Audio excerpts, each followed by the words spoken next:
Hello guys, welcome to part 2 of the 2012 Honda Crosstour engine rattle on cold start and timing repair. In part 1, let's start the engine. You guys listen to it.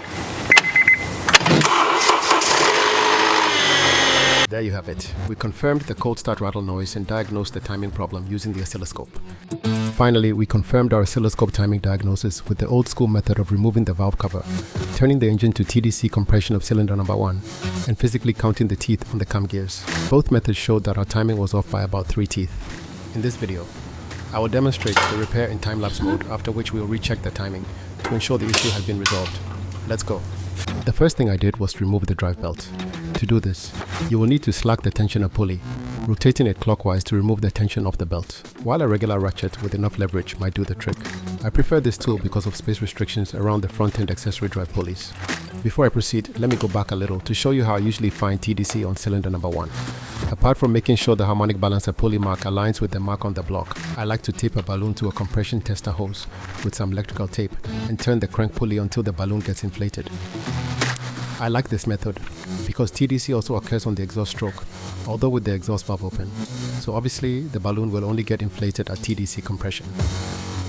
I particularly recommend this if you do not have access to the repair manual or are not very familiar with engine work. Despite having done tons of engine work, I still use this method as an insurance policy. There are several methods and tools out there, so use what works for you. I started with the engine oil dipstick. Then I removed the cap nuts and their corresponding spacers that go around the perimeter of the valve cover. Finally, using a pry bar, I gently broke the seal between the valve cover and the cylinder head. Be gentle when prying, so that you do not gouge the mating surfaces. The process is straightforward, but here is an important safety tip before you begin taking the valve cover off. Be sure to eliminate pressure from the fuel system by removing the fuel pump fuse and running the engine until it stalls. Next, the notoriously difficult to remove Honda harmonic balancer bolt. These harmonic balancer bolts on these Hondas, I don't know how to do it, but they are on pretty tight, okay? So the way that I took mine off, I used this Honda tool. It's like an offset socket or something like that. I'll show you that later, but it's an offset socket, and I have this 2 feet half-inch ratchet, okay? So I have the ratchet wedged between the CV shaft and the outer tie rod, so it doesn't actually move. Right now, the way that it's set up, it's actually against the CV shaft, so it's not going anywhere. And then what I did, I took the lever of my floor jack, I mean, not just the upper half, but the entire thing, okay? I took the whole thing, because I needed a lot of leverage.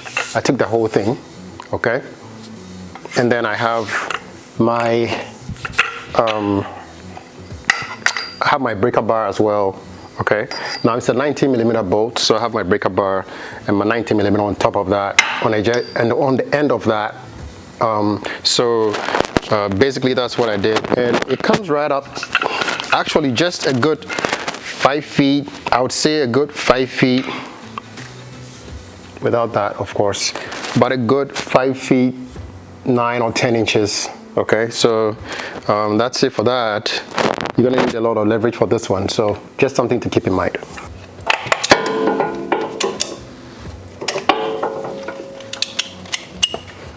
And this is what the tool looks like. Okay, this is a Honda harmonic balancer tool. After removing the harmonic balancer and the key for its keyway, it was time to provide support to the engine in preparation for engine support mount removal.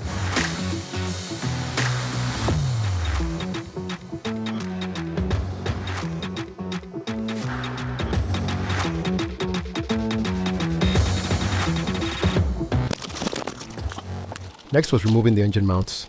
I suggest unbolting the AC hose bracket to allow some more room for the engine mount removal.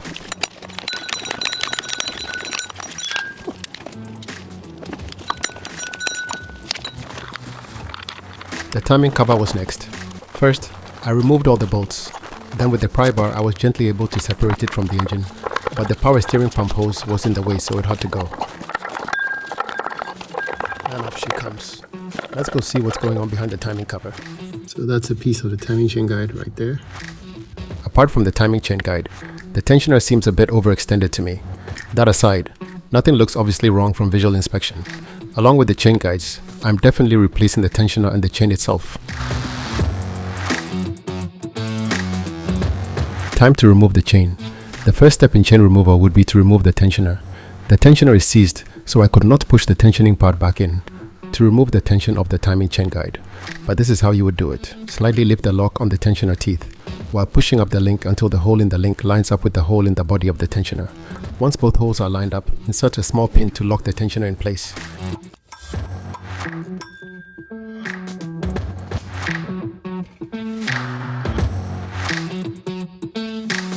Note that I demonstrated with a different tensioner, but the mechanism is the same for most tensioners. In this case, again, since the tensioner is seized, I only just need to remove the fasteners. I highly recommend replacing the tensioner though, regardless of the state it's in.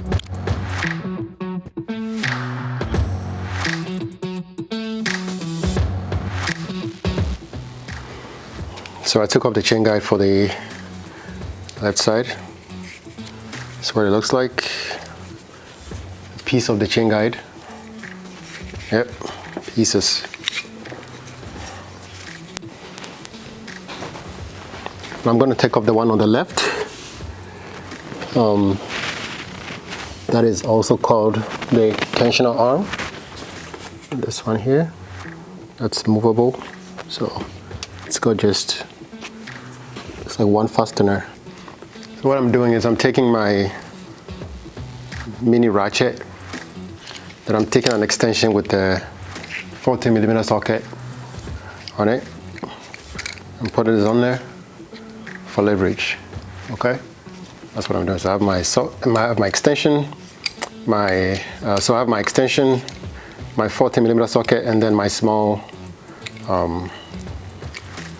ratchet to give me more leverage. So that's how I'm going to take this off because it's really tight in there.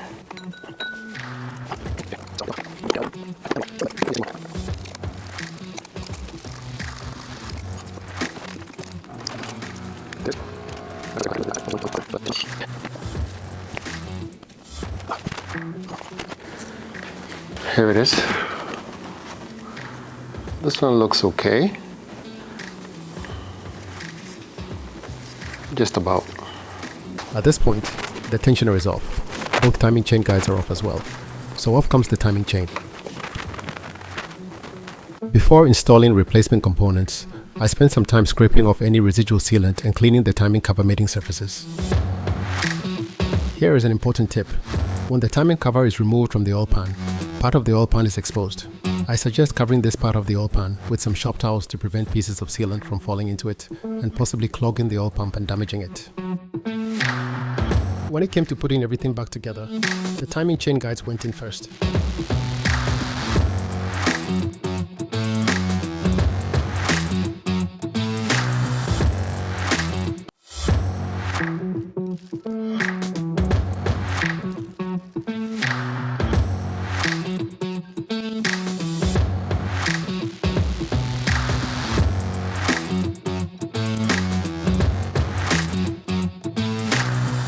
I thought removing the VVT actuator was going to be straightforward, but the actuator had other ideas. Eventually I had to up my game. This is the setup that finally got the job done. Mrs. Microscope held the breaker bar attached to the ratchet extender, which was in turn attached to a ratchet while I broke the torque with almost 5 feet of leverage.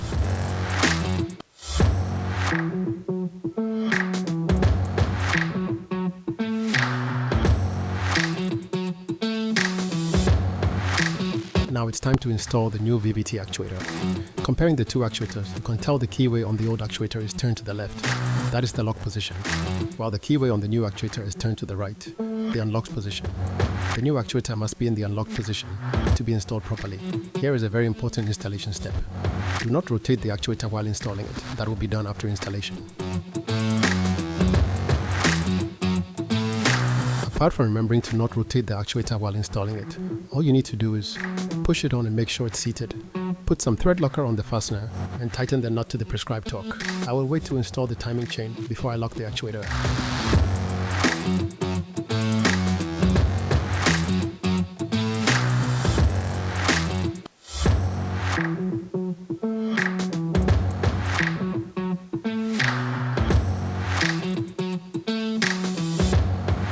This is the only chain installation footage I found, so I had to settle for some photos of the chain installation. Thankfully, installing the chain is straightforward.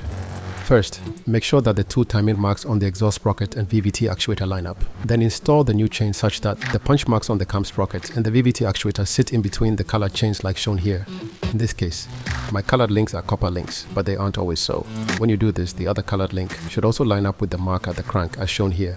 It may be necessary to rotate the cam slightly towards each other to enable you better line up the links with the dots. If you run into that issue, use this tool and the locking holes behind the cam. You can also use an Allen wrench if you have one thick enough to wedge firmly into the locking holes at the back of the cam. Up until this point, the upper chain guide was loosely fastened on top of the chain. Once the chain was rotated properly, I fully tightened the upper chain guide and released the pin to activate the tensioner. And this is how I wrap up part 2. In part 3, I will prep and install the timing cover and the valve cover, reinstall all the harnesses and hoses, and finally start the engine and verify that the issue has been resolved. If you liked the video, please subscribe, like, share, and turn on notifications for when the sequel to this video and new videos are uploaded. Thanks for watching. See you in part 3.